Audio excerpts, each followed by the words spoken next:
ভারতে যে সকল আওয়ামী লীগ নেতৃবৃন্দ, বিশেষ করে শীর্ষ নেতৃত্ব রয়েছেন, তারা মাঝেমধ্যেই মিডিয়াতে এসে যখন কোনো কথা বলছেন, অমনি সেই কথাগুলো ভাইরাল হয়ে যাচ্ছে। শেখ হাসিনা টেলিফোনে কার সঙ্গে কথা বললেন, সেটি নিয়ে বাংলাদেশের মানুষ খুবই মাতামাতি করছে। বহুদিন পর জনাব ওবায়দুল কাদের তিনি আবির্ভূত হলেন এবং দুটো গণমাধ্যমের সঙ্গে, একটা ভারতীয় এবং আরেকটা কানাডার। সেখানে তিনি তার মতো কথা বললেন। সারা বাংলাদেশ তাকে নিয়ে উত্তেজিত। আওয়ামী লীগের একজন মন্ত্রী জনাব সমরেজল করিম, তিনি ইংল্যান্ডে বসে একটা বক্তব্য দিলেন কিভাবে তিনি বাংলাদেশ ছেড়েছেন এবং তার সেই আ বক্তব্যকে কেন্দ্র করে সারা বাংলাদেশ উত্তাল। পক্ষে বিপক্ষে, ইচ্ছাই হোক অনিচ্ছাই হোক আমরা আলোচনা করছি, শুনছি। এর বাইরে জনাব মহিবুল হাসান চৌধুরী তিনি বক্তব্য দিয়ে যাচ্ছেন। মানুষ শুনছে। এবং সর্বশেষ যেটা, সেটা হলো জনাব আসাদুজ্জামান খান কামাল, সাবেক স্বরাষ্ট্রমন্ত্রী। তো কামাল সাহেব একটি সাক্ষাৎকার দিয়েছেন একজন সাংবাদিককে, ভারতীয় সাংবাদিক। এটিকে অনেকটা পডকাস্ট। মানে উনার কোনো ভিডিও ফুটেজ ছিল না। উনি অডিও ফুটেজে কথা বলছেন, ভয়েসে কথা বলেছেন। কিন্তু তার সেই ভয়েস নিয়েও বাংলাদেশে যথেষ্ট আলোচনা হচ্ছে এবং খুবই যাকে বলা হয় গুরুত্বের সঙ্গে সে সকল আলোচনা সরকারি মহলে, বেসরকারি মহলে এবং একই সঙ্গে জনগণের মধ্যে আলোচিত হচ্ছে। জনাব আসাদুজ্জামান খান কামাল সাবেক প্রধানমন্ত্রী শেখ হাসিনার খুবই ঘনিষ্ঠ, বিশ্বস্ত এবং বাংলাদেশের ইতিহাসে সবচেয়ে দীর্ঘ সময় স্বরাষ্ট্র মন্ত্রণালয়ের দায়িত্বে নিয়োজিত একজন ব্যক্তি। এবং সবচেয়ে বড় ব্যাপার হলো যে তাকে কেউ কখনো এই স্বরাষ্ট্র মন্ত্রণালয়ের চেয়ারে বসে রাগ হতে দেখেননি। কখনো তিনি কারোর সঙ্গে দুর্ব্যবহার করেননি। তারপরে ওই চেয়ারে বসলে মানুষের রাগে চোখ দুটো গোলগাল হয়ে যায়, হাত উঁচু হয়ে যায়। যাকে তাকে হুমকি ধামকি দেওয়া অভ্যাসে পরিণত হয়ে যায়। তো সেই জায়গাগুলোতে তিনি ছিলেন একেবারে ধীর, স্থির, শান্ত।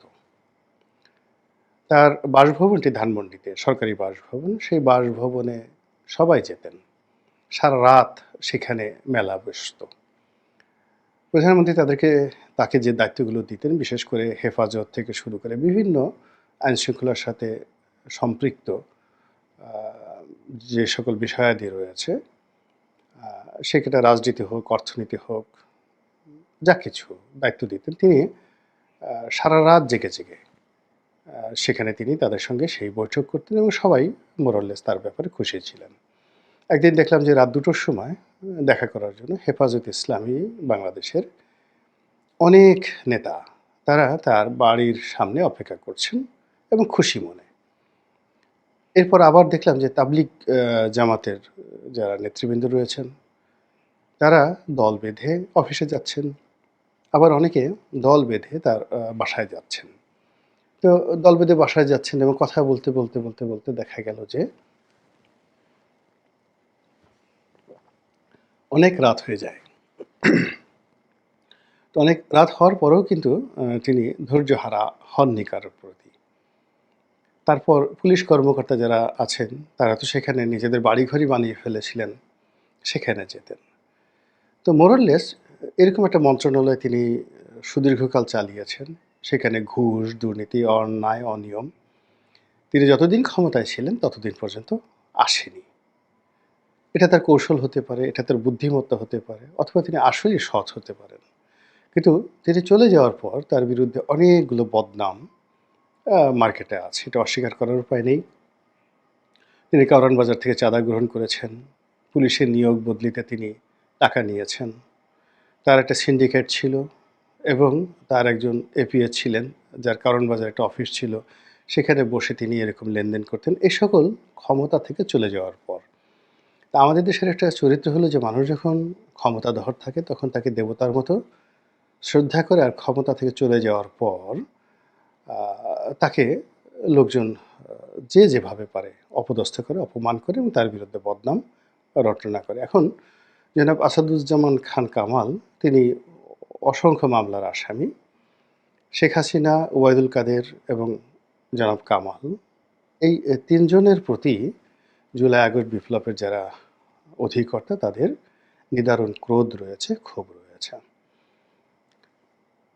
ফলে কি হলো, জনাব কামাল তিনি যত সুকৌশলে তিনি তার মন্ত্রণালয় চালিয়েছেন তার চেয়েও কৌশল অবলম্বন করে তিনি যেভাবে নিরাপদে ভারতে চলে যেতে পেরেছেন, এটা অন্যান্য স্বরাষ্ট্রমন্ত্রীর জন্য একটা যাকে বলা হয় ব্যতিক্রমধর্মী উদাহরণ। যারা অতীতে ছিলেন তারা যদি মরে গিয়ে থাকেন তারা সেখানে গিয়ে জনাব কামাল সাহেবের এই কৌশলকে স্মরণ করতে পারেন। এর কারণ হলো বাংলাদেশে যারা স্বরাষ্ট্রমন্ত্রী হয়েছেন প্রায় সবাই জেলে গেছেন, সবার জীবনই অভিশপ্ত হয়ে পড়েছে, সবাই মার খেয়েছেন। অতীতে আপনি জানেন যে মোহাম্মদ নাসিম স্বরাষ্ট্রমন্ত্রী ছিলেন, বিএনপির যারা যারা ছিলেন, সেই আব্দুল মতিন থেকে শুরু করে আর অনেকে, এই যে লুৎফুজ্জামান বাবর, আলতাফ চৌধুরী, মানে সবার জীবনই কিন্তু তছনছ হয়ে গেছে। এই একজন ভদ্রলোক তিনি জীবনের শেষ দিন পর্যন্ত দাঁড়িয়েছিলেন আর এখন পর্যন্ত তিনি দাঁড়িয়ে আছেন। আমি ব্যক্তিগতভাবে তাকে চিনতাম। এ কারণ হলো পার্লামেন্টে আমরা পাশাপাশি বসতাম। আমার সিটের ঠিক ১ সিট আগে তিনি বসতেন। তো আমাদের সঙ্গে কথা হতো, ভাব বিনিময় হতো। তিনি আগের থেকে ধীর স্থির এবং মানুষকে সম্মান করা ওই সময়টাতে তার একটা অভ্যাসে পরিণত হয়েছিল। আমরা বয়সে নবীন ছিলাম, দুরন্ত ছিলাম। আর দলের মধ্যে যেহেতু একটা গ্রহণযোগ্যতা ছিল, এই কারণে আমাদের খুব স্পিরিট ছিল। তো এটা দলের অনেক শীর্ষ যারা নেতৃত্ব, আওয়ামী লীগ বলেন, বিএনপি বলেন, জামাত বলেন, যাদের দলের শীর্ষ নেতৃত্বের সঙ্গে একটা ভালো সম্পর্ক থাকে তাদেরকে সবাই তোয়াজ এবং তদবির করে। তো যার জন্য আমারও ওই জিনিসটার সুযোগ হয়েছিল। অনেকেই তোয়াজ তদবির করতেন। তো সেই দিক থেকে জনাব কামাল সাহেব উনি এরকম ছিলেন না।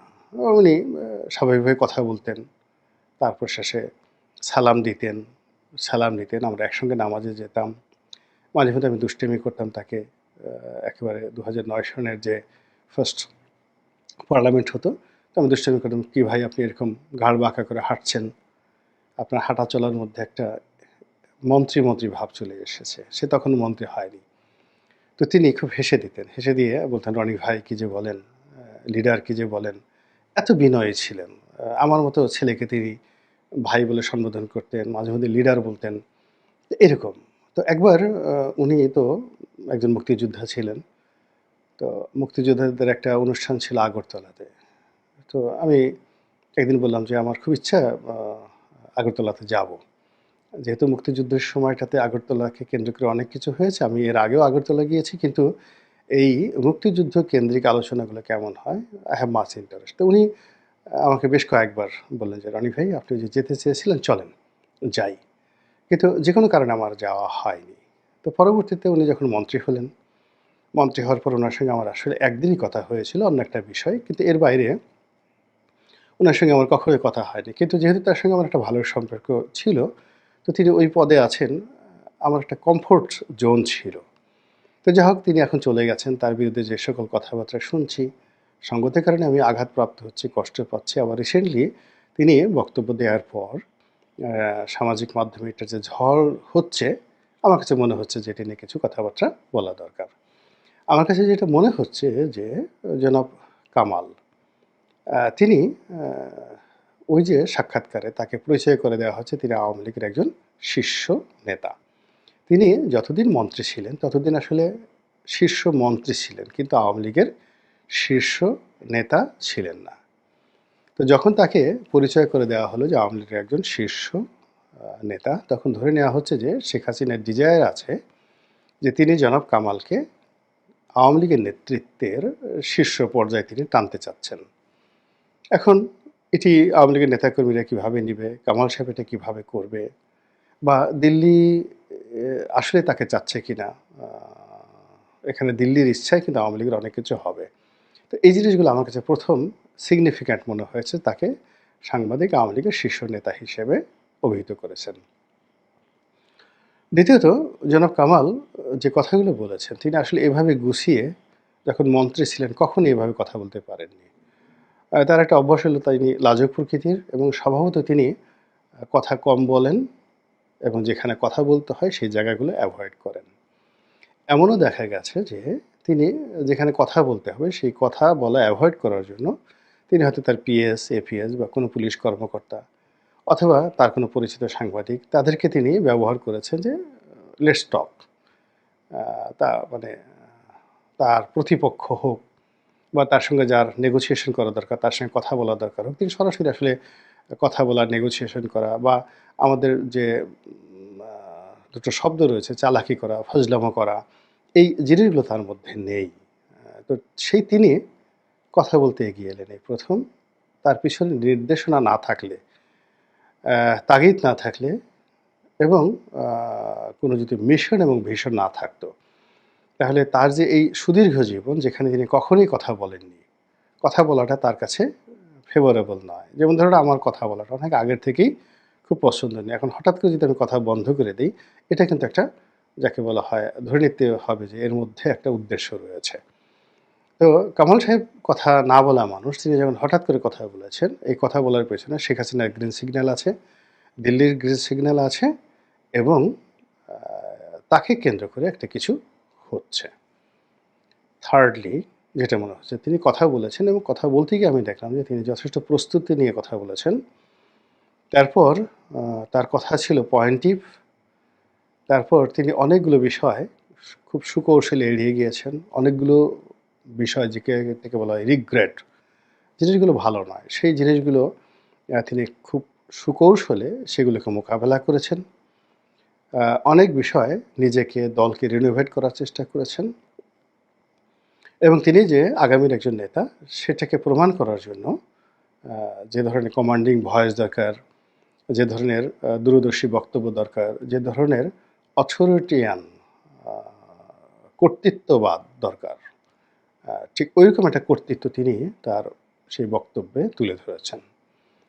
কিন্তু আমার কাছে একেবারে সর্বশেষ এই ভিডিওর যে বিষয়টি খুব অ্যালার্মিং মনে হয়েছে। সেটি হলো তিনি বলেছেন যে বাংলাদেশে এখন যে অবস্থা চলছে, সে অবস্থা থেকে রেহাই পাওয়ার জন্য দলের জন্য অর্থাৎ আওয়ামী লীগের জন্য এবং একই সঙ্গে দেশবাসীকে মুক্ত করার জন্য দরকার হলে যুদ্ধ করবেন তিনি। আওয়ামী লীগ যুদ্ধ করবে এবং অস্ত্র হাতে ডাইরেক্ট আরেকটি মুক্তিযুদ্ধ করবেন। যেমন ৭১ সালে মুক্তিযুদ্ধ হয়েছিল, সেই মুক্তিযুদ্ধটা চলে গেছে আবার পাকিস্তানের হাতে বা অন্য কোনো শক্তির হাতে। তো কাজেই তাদের বিরুদ্ধে যুদ্ধ করার জন্য আবার তারা প্রস্তুতি নিচ্ছেন। তো এটা যখন জনাব আসাদুজ্জামান খান কামালের বক্তব্য আমরা শুনলাম পডকাস্টে, ঠিক সেই সময়টাতে দেখলাম যে বেশ কয়েকটি ফটো কার্ড ব্যবহৃত হয়েছে। সেখানে বলা হচ্ছে যে জনাব আসাদুজ্জামান খান কামাল বাংলাদেশে আছেন কি? আমি পড়ি নাই, আমি শুধু দেখেছি আরটিভি বা কোনো একটা টেলিভিশনে যেন এরকম একটা ফটো কার্ডে দেখানো হচ্ছে যে তিনি হয়তো এখন বাংলাদেশে আসছেন বা আছেন, এরকম। কিন্তু আমরা এর আগে জানি যে তিনি কলকাতাতে আছেন। সেখানে তিনি নিরাপদে আছেন এবং বেশ কয়েকটা ছবিও দেখেছি। তো তিনি যদি বাংলাদেশে এসে থাকেন, এর মধ্যে আবার ভারত থেকে প্রচারও করা হচ্ছে যে শেখ রেহানাও বাংলাদেশে আছে। তো নানা কিছু মিলিয়ে আওয়ামী লীগকে যেভাবে ভারত ম্যাটেরিয়ালাইজ করছে, যেভাবে আওয়ামী লীগের মধ্যে নেতৃত্ব তৈরি করার চেষ্টা করা হচ্ছে, যেভাবে আওয়ামী লীগের মধ্যে বিভিন্ন রকম ওয়েব তৈরি করে হিট অ্যান্ড হার্ট এই নীতি অবলম্বন করে তাদেরকে আরেকটা যুদ্ধের দিকে ঠেলে দেওয়া হচ্ছে এবং এই কাজটি যদি ভারত করে চাণক্য নীতি অনুসারে এবং ৭১-এ ভারত যে কাজ করেছে তারা যদি আবার এসে ২০০০ সেই ২৫ সনে ২৬ সনের সেই কাজটি তারা করার চেষ্টা করে, তাহলে এটি আমাদের জন্য নিঃসন্দেহে একটা মানে যাকে বলা হয় একটা নতুন এরা তৈরি হবে।